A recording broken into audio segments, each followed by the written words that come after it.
YouTube Studio app ထဲဝင်မယ်မိမိရဲ့တင်လို့တဲ့ဗီဒီယိုနှိပ်ပါအပေါ်ကခေတ်ပုံလေးကိုနှိပ်ပါ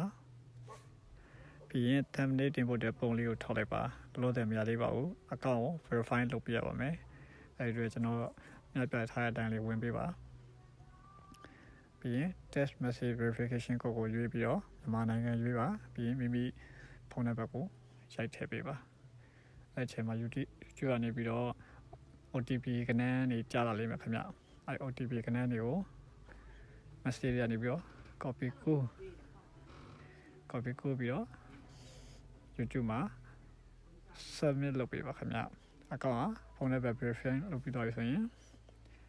thumbnail ကိုပြန်ပြီးတော့ဝင်လိုက်ရင်မိမိ thumbnail ပေါ်ဖို့အတွက်အကွက်ကလေးပေါ်လာပါပြီအဲဆိုရင်တော့မိမိအဆင့်တက်လုပ်ပြီးသား thumbnail ပုံထည့်ပေးပါခင်ဗျထည့်ပြီးတော့ select လုပ် save လုပ်ပေးပါ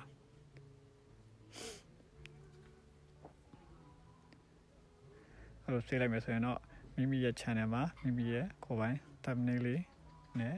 ရတော့မှာပါအဲ့အတွက် YouTube ကိုဝင်ကြည့်ပါရမရအောင်အရင်ဆုံးတော့ဗီဒီယိုတင်ပြီးမှ thumbnail က edit လုပ်လို့ရမှာခင်ဗျအခုဆိုတော့ကျွန်တော်ကိုယ်ပိုင် thumbnail နဲ့တင်ပြီးတော့ပါပြီနည်းပညာဆိုင်ရာဗီဒီယိုလေးများကိုလည်းတင်ပေးတော့မှာဖြစ်တဲ့အတွက်ကျွန်တော်ရဲ့ YouTube channel လေးကို like and subscribe လေးနှိပ်ပေးသွားခဲ့ကြပါဦးခင်ဗျာကျေးဇူးပါ